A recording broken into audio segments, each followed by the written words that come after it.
ഇതിങ്ങനെ താഴെ ഇടുമ്പോൾ കുറച്ച് പ്രശ്നങ്ങളുണ്ട്, അത് ഞാൻ പറഞ്ഞുതരാം. നമ്മുടെ മോസ്റ്റ് കോമൺലി മിക്ക ജിമ്മുകളും വരുന്നത് സെക്കൻഡ് ഫ്ലോറിൽ തേർഡ് ഫ്ലോറിലായിരിക്കും.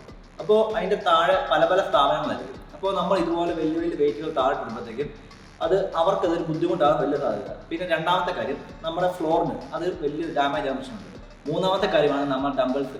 നമുക്കിത് മുമ്പോട്ട് ഇനിയും ആവശ്യമുള്ള സാധനങ്ങളാണ്. അത് താഴെ ഇടുമ്പോൾ നമ്മുടെ ഡംബിൾസ് എല്ലാം ഡാമേജ് ആകാൻ സാധ്യതയുണ്ട്. ഉദാഹരണം നമ്മളൊരു 15 റെപ്പറ്റീഷൻ ചെയ്യുക. ഇപ്പോൾ നമ്മളൊരു 14 വരെ പതുക്കെ ചെയ്തു, ലാസ്റ്റിൽ മടുക്കാറാകുമ്പോൾ നമ്മൾ 15 സ്പീഡ് ചെയ്ത് എറിയുന്നത്. അതാണ് ഇപ്പോൾ നമ്മൾ മോസ്റ്റ്ലി കണ്ടുവരുന്ന കാര്യം. അപ്പോൾ നമ്മൾ ആ 15 ചെയ്യുമ്പോഴും പതുക്കെ ചെയ്യുക, താഴെ വരിക. അപ്പോൾ നമ്മൾ ഈ പറഞ്ഞ പ്രശ്നങ്ങളൊക്കെ സോൾവ് ആവും. ഓക്കെ, വലിയ കാര്യമാണ്. നമ്മളിപ്പോൾ ഡംബിൾസൊക്കെ എറിഞ്ഞു കഷ്ടകാലത്തിന് അടുത്തേക്കുന്ന കാലം ചെയ്യുന്നത് അവനും പണിയാവും. അപ്പോൾ ഇത് വരാതിരിക്കാൻ നമ്മൾ എന്ത് ചെയ്യേണ്ടത്, ഈ പണി അങ്ങ് ഒഴിവാക്കുക. ഓക്കെ, എടേ ഇത് ചെയ്യില്ലെന്നല്ലേ ഇത്ര തന്നെ ഞാൻ പറഞ്ഞുകൊണ്ടിരുന്നത്.